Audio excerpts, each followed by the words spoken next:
Baik, bismillahirrahmanirrahim. Assalamualaikum warahmatullahi wabarakatuh. Selamat pagi rekan-rekan semua. Berjumpa lagi di perkuliahan pemrograman berbasis objek. Kali ini kita akan membahas mengenai static dan final modifier ya. Dan ini sekaligus juga materi kita atau pertemuan terakhir kita di paruh semester ini ya. Artinya setelah ini teman-teman akan menghadapi UTS atau ujian tengah semester. Nah, adapun terkait apa yang akan muncul di dalam UTS, nanti akan ada video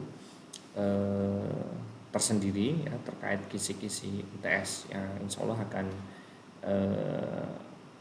Pak Hafid sampaikan menjelang UTS berlangsung ya. Tentunya setelah saya selesai membuat kisi-kisi untuk ujian tengah semester rekan-rekan semua. Oke. Nah, hari ini kita membahas mengenai static dan juga final modifier yang sebenarnya juga sudah kita bahas secara garis besar pada pertemuan yang pertama ya. Tetapi pada pertemuan kali ini kita akan bahas lebih detail lagi, akan kita bahas lebih mendalam mengenai apa itu static dan juga final modifier, bagaimana aplikasinya, bagaimana code-nya. Baik rekan-rekan, kita mulai dulu yang pertama dengan tujuan. Tujuan dari perkuliahan atau pertemuan ini, mahasiswa mampu memahami dan menjelaskan static dan juga final modifier dalam sebuah program sederhana ya. Jadi kuncinya adalah mampu memahami dan juga menjelaskan static dan juga final modifier ya. Nah, kita mulai yang pertama dari static modifier ya. Nah, ini tentu teman-teman masih ingat ya.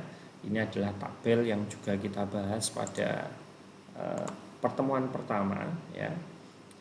Ya, ini ada kelompok modifier, ada final, ada static. Yang pertama kita bahas static, di mana static itu berlaku untuk metode dan juga variabel tetapi tidak berlaku pada kelas ya. Ingat, static hanya berlaku pada methods dan juga variabel tetapi tidak berlaku untuk kelas. Oke. Kita mulai dari definisi. Static dalam Java memiliki beberapa makna dan dapat dikaitkan dengan sebuah variabel atau juga methods ya. Segala hal yang tandai dengan statis tidak dimaksudkan untuk tujuan yang dinamis ya. Di Java kita pertama kali menemui modifier ini pada main methods ya. Jadi ketika sesuatu sudah diset sebagai static, maka kita sudah mentasbihkan atau men-set ya sesuatu tersebut, apakah dia metode ataukah dia variabel, kita buat sesuatu tersebut menjadi tidak dinamis atau strings ya. Nah, itu yang harus teman-teman pahami terlebih dahulu ya. Nah, memang dalam implementasi modifier itu akan sangat depend pada kebutuhan kita ya, kebutuhan kalian ya. Kita maunya seperti apa ya, maka kita harusnya bikin atau menggunakan modifier yang seperti apa ya. Jadi tidak semata-mata hanya saya mau pakai ini ya tanpa ada tujuan yang spesifik. Jadi kalau kalian mau bikin sesuatu yang tidak dinamis, yang restricted misalnya, maka teman-teman bisa menggunakan static modifier contohnya ya. Nah, kemudian ada pertanyaan ya yang sering muncul ya, why is the Java main method static? Ya, kenapa main method di Java itu harus static ya? Di sini dijawab karena objek tidak dibutuhkan untuk memanggil sebuah static method ya. Ketika kita menggunakan metode yang non static, JVM ya membuat sebuah objek terlebih dahulu baru memanggil main methods-nya, dan ini akan membuat masalah ya dalam konteks alokasi memori ya. Jadi kenapa main method itu static? Karena alasannya adalah memori keefektifan ya, karena ketika sebuah methods ya kita buat dia sebagai static, maka dia tidak perlu proses melalui proses pembuatan objek atau instansiasi terlebih dahulu ya. Nah, ingat-ingat ini rekan-rekan, ini juga termasuk salah satu yang sering muncul di ujian ya. Oke. Kemudian variabel ya yang disematkan modifier statik selanjutnya disebut sebagai kelas variabel ya. Kondisi ini kontras dengan non static variable yang disebut sebagai object variable. Ingat ya, variabel yang disematkan modifier statik ya selanjutnya disebut sebagai kelas variable. Kalau yang non static kita sebut sebagai object variable. Objek variabel artinya ketika beberapa objek dibuat atau diinstansiasi, setiap objek mendapatkan distinct copy dari variabel dan dapat melakukan modifikasi secara independen. Ya, itu adalah objek. Berarti ketika kita buat statik, ya, maka dia tidak memiliki ciri-ciri tersebut. Ya, jadi tidak memiliki ciri-ciri objek variabel, tapi adalah kelas variabel. Jadi posisinya sudah define di kelas ya. Nah, ini contohnya ya teman-teman, objek variabel kita punya ya integer var 10, kemudian ada public A ya. Kemudian di sini kita membuat objek ya. Objek yang pertama di sini kita lihat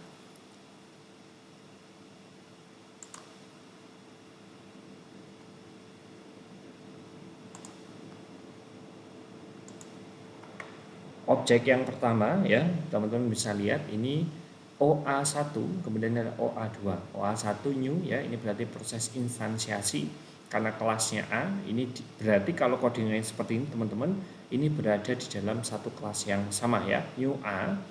Kemudian karena di sini ada metode ya, in var ya, di sini kita tinggal ketikkan nama objeknya apa, dot in var sama dengan nama objeknya invar plus 5 ya. Kemudian di sini ada dua objek kedua namanya OA2. Kemudian OA2 invar ya. OA2 dot invar aku stroke 5 atau kali 5 ya. Di sini kita melihat bahwa kita bisa melakukan pengolahan ya, karena sifat dari variabel ini adalah objek variabel. Oke, variabel statis di sisi lain adalah variabel kelas. Ini berarti bahwa setiap objek yang dibuat dari kelas tersebut berbagi variabel yang sama. Contoh yang bagus untuk memahami adalah dengan bertanya, hitung objek yang dibuat dari kelas tertentu.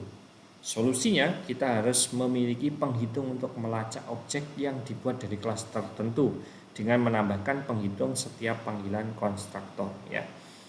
Jadi berbeda dengan objek tadi ya. Artinya kalau sifatnya adalah objek kelas ya, maka dia tidak bisa diubah. Berarti dia berlaku general untuk seluruh subkelas yang ada di bawahnya. Oleh karena itu, variabel penghitung harus dibagikan, bukan disalin oleh semua objek yang dibuat ya. Ingat, semua variabel penghitung harus dibagikan, bukan salinan, dibagikan ya. Nah, variabel penghitung ini adalah kandidat yang tepat untuk dinyatakan sebagai statis ya. Contoh di sini kita ada public static integer counter ya. Public main counter plus plus, jadi ini ada proses increment pada variable counter, system out println ya, no of object ya, number of object plus counter. Kemudian ketika kita buat main methods ya, maka kita panggil main spasi m1, ini adalah nama objeknya new main ya, main to new main dan seterusnya. Berarti kita membuat 3 buah objek, maka ketiga-tiganya akan memiliki nilai yang sama ya. Karena di sini ingat counternya sudah kita set sebagai static ya. Lihat ya. Sudah kita set static. Nah, untuk ini nanti rekan-rekan perlu untuk melakukan uji coba ya. Coba, dan ini juga termasuk di dalam tugas yang nanti rekan-rekan harus kumpulkan di dalam e-learning ya. Untuk link kumpulan akan muncul pada jam dan waktu perkuliahan dilaksanakan ya. Oke. Selanjutnya rekan-rekan. Nah, static variable can be used ya, dapat digunakan untuk referensi common property of all object ya, atau artinya sebuah properti yang berlaku umum untuk seluruh objek, di mana tidak ada keunikan untuk setiap objek ya. Sebagai contoh, sebuah nama perusahaan ya, dari pekerjanya, kemudian nama sekolah ya dari seorang student ya, maka company, nama perusahaan atau nama sekolah ini tidak berubah-ubah, tapi dia sudah menjadi sebuah variabel ya. Atau selanjutnya kalau variabel tidak bisa kita rubah, namanya adalah konstanta ya. Nah, ini rekan-rekan mungkin masih ingat ketika belajar dulu fisika dan belajar matematik ya, teman-teman sudah sering berinteraksi dengan yang namanya konstanta atau nilai yang sudah tidak bisa dirubah, atau sebuah hal ya, seperti tadi nama perusahaan, maka tidak mungkin ya nama perusahaan A kemudian nanti ada karyawannya kemudian dia sebutkan nama perusahaan tapi diubah ya, nama perusahaannya akan cenderung sama. Kemudian the static variable ya, static variable ini memerlukan memori yang hanya sekali ya, ketika proses loading. Nah, tentu ini akan membuat prosesnya lebih efektif dan juga efisien. Ini termasuk juga tadi di awal kita sebut kenapa main method itu harus dalam static ya. Nah, kemudian advantage of static variable itu membuat program memori Anda lebih efisien, artinya lebih menjaga penggunaan dari memori ya. Walaupun memang kalau dalam lingkup yang kecil atau program yang kecil hal ini belum sangat terasa, tapi begitu rekan-rekan nanti membuat program yang besar, maka akan terasa bagaimana bedanya penggunaan memori yang efisien dan yang tidak efisien. Oke. Nah, ini adalah contoh static modifier pada gambar yang sebelah kiri. Ini aja Java static, ada variable is known as a class variable ya, block, kemudian method is also known as a class methods ya, nested class ya. Kemudian contoh ini stack memory S1, kemudian ada S2, nama Aryan, nama Karen ya, college ITS, ini kelas area, kemudian ini heap memory ya. Begitu efisiennya proses di dalam penggunaan statik ya, sehingga memang ketika kita ingin membuat program yang efisien, kita bisa meniru ini ya. Jadi eksekusi terakhirnya kita buat dalam mode statik, atau hal-hal yang sudah tidak mungkin berubah ya, yang sifatnya seperti tadi ya, nama perusahaan atau standarisasi tertentu, misalnya kita punya satuan pi misalnya di mathematics, atau kita juga ada punya satuan variabel gravitasi yang dia sudah punya satuan tertentu, maka kita simpan sebagai statik ya, sehingga tidak mungkin berubah. Nah, seperti halnya pengalaman teman-teman ketika mengerjakan soal matematik atau fisika, ketika sebuah konstanta dirubah, ini pasti menjadi masalah. Konstanta langsung diimplement ya dengan nilai yang sudah ditentukan. Oke. Nah, ini contohnya ya. Ini tadi adalah contoh penggunaan memorinya ya. Kemudian kalau ini rekan-rekan, ini adalah programnya. Nah, rekan-rekan perlu untuk mengaplikasikan program ini ke dalam NetBeans ya, dan nanti perlu dikumpulkan ya. Di sini ada kelas student, kemudian di sini ada variable namanya roll no ya. Kemudian di sini ada string name, kemudian ada static ya, string college. Contohnya adalah ITS. Nah, kita set sebagai static variable constructor.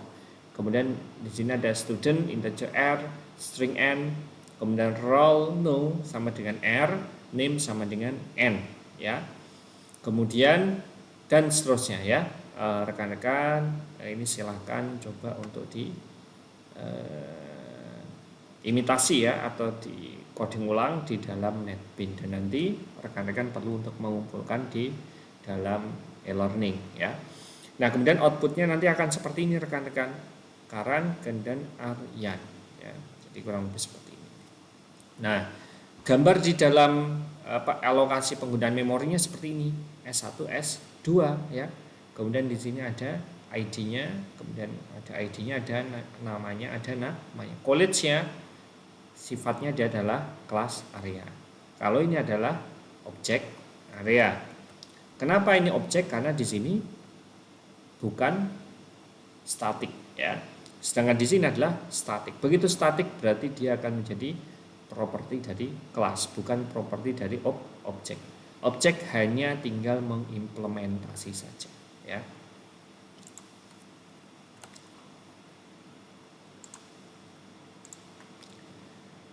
Oke.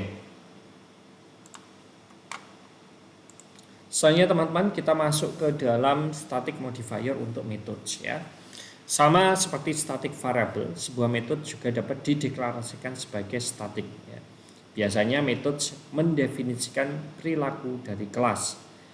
Atau tadi kalau teman-teman ingat di sini kita sebut sebagai class methods ya. Ada metode yang perilakunya bergantung pada keadaan objek, dan ada metode yang perilakunya tidak bergantung pada keadaan objek ya. Nah, di sini ada penjelasan ya. Sebuah static methods lebih cenderung sebagai kelas daripada sebuah objek ya. Kemudian static methods dapat diinvoke ya, tanpa perlu untuk membuat instansiasi atau membuat sebuah objek dari kelas tersebut ya. Ini berarti sifatnya sama dengan variabel. Sebuah static methods dapat diakses ya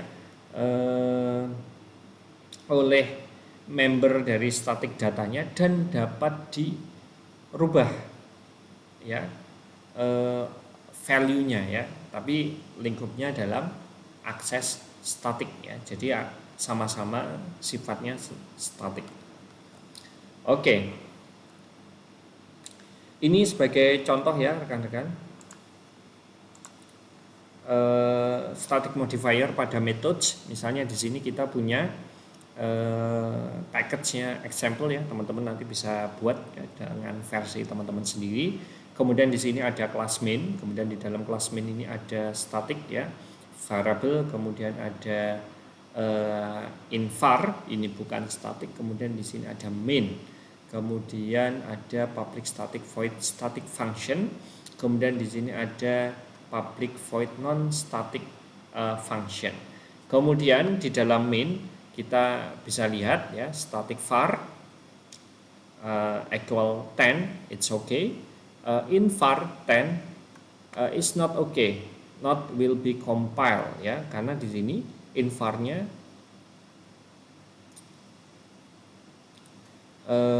kita set sebagai private ya.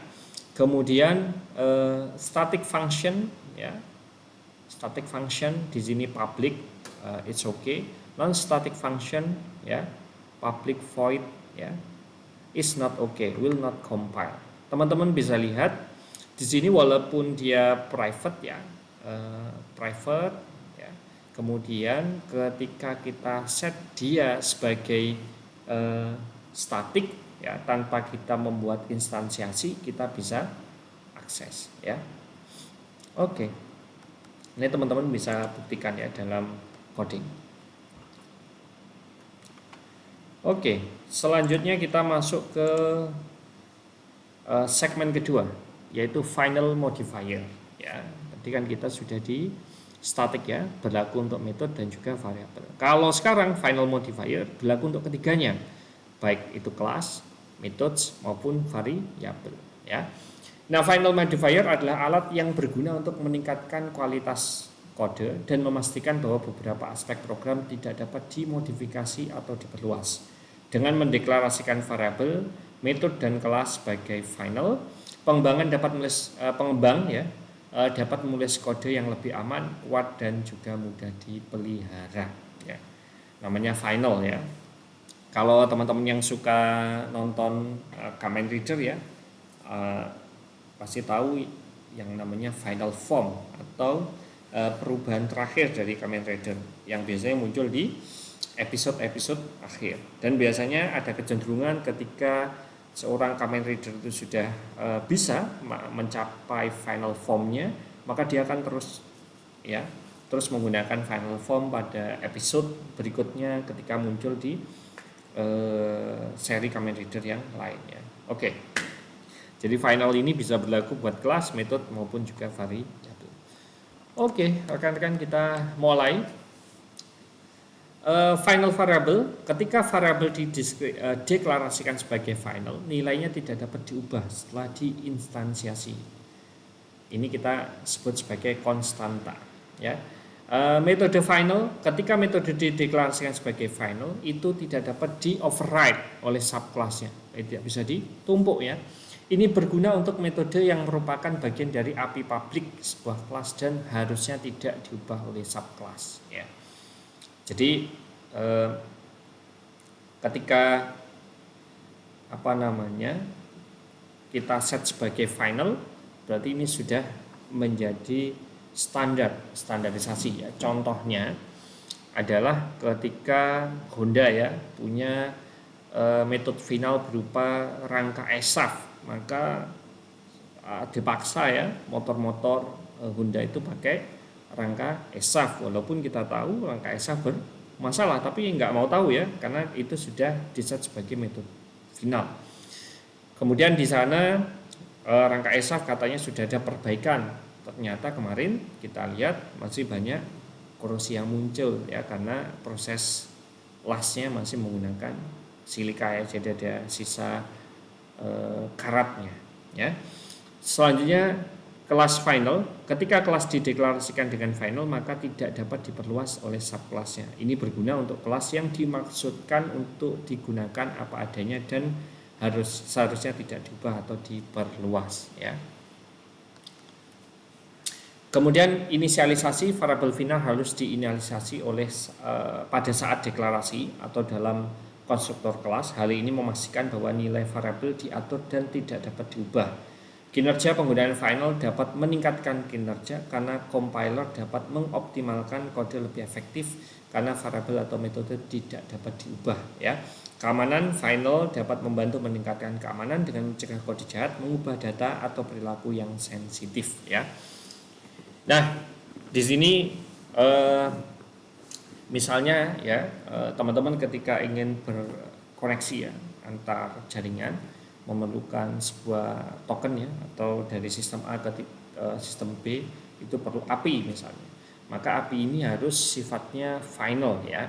Kenapa? Karena tidak mungkin API-nya dikirim kemudian nanti bisa dimodifikasi, tapi IP ini harus sifatnya final untuk keamanan. Dan juga yang sifatnya data pribadi misalnya NIK ya gitu-gitu bisa kita set sebagai final modifier ya, kita sematkan final modifier di dalamnya sehingga tidak bisa diubah. Nah, tentu dengan memperlakukan final modifier ini akan meningkatkan keamanan ya karena tidak mungkin diubah.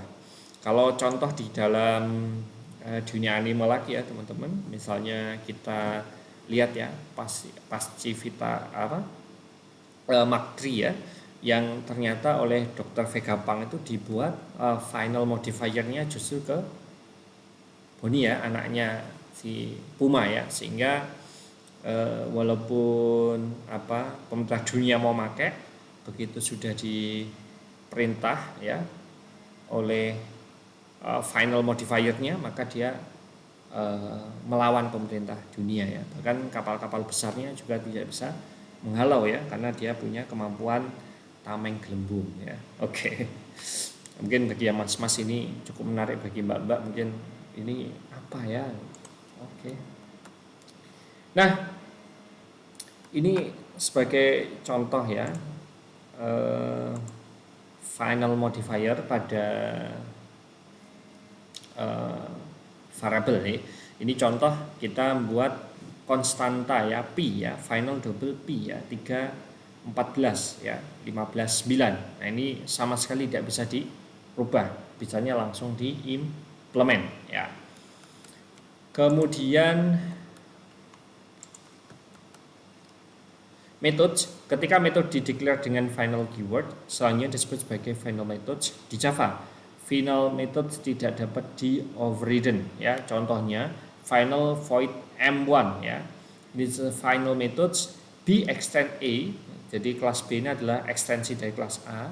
Kemudian kita void m1 ya. Compile error we cannot override ya. Override apa sih? Memiliki nama metode yang sama dengan nama metode di PR-nya. Secara umum ini bisa dilakukan, tetapi ketika sebuah metode kita set final, maka dia tidak bisa di replace ya dengan nama yang sama di kelas anaknya atau subkelasnya. Ini legal ya. Kemudian contoh yang lain, di sini kita punya kelas example. Nah, teman-teman nanti harus coba bikin ini ya di dalam NetBeans ya, dan dikumpulkan di e-learning. Nah, di sini teman-teman lihat ya, ada final integer ya, value sama dengan 10. Kemudian di sini ada sistem out-nya, the value is value. Final string message hello world ya, sistem out print message ya. Kemudian di sini my class object new my class ya. Kemudian my object print message, print final message ya. Kemudian class my class ya. Final string message hello, declaring a final instance variable. Kemudian di sini kita void print message ya, system out print message. Kemudian di sini kita punya void print final message, final string final message hello final ya. Kemudian di sini kita punya system out print ya, final message ya. Kemudian di sini final class my other class ya, declaring a final class ya. Nah, teman-teman coba untuk eksekusi ini ya di dalam NetBeans, nanti dikumpulkan. Teman-teman harus menunjukkan tuh hasil outputnya seperti apa. Oke, ketika kelas D declare dengan final keyword pada Java, selanjutnya disebut sebagai final class.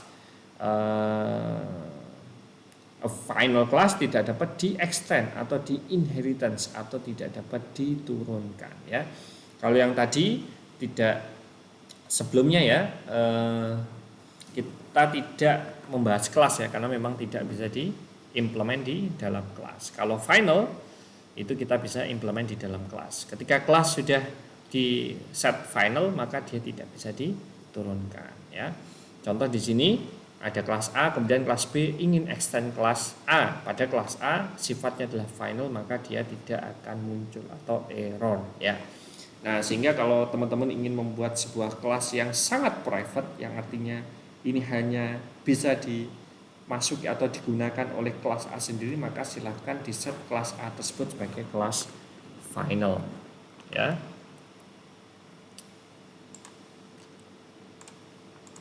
Baik rekan-rekan, beberapa tugas yang sudah saya sampaikan tadi akan muncul tagihannya di e-learning. Jangan lupa rekan-rekan untuk mengerjakan seluruh tugas yang saya sampaikan di dalam video ini.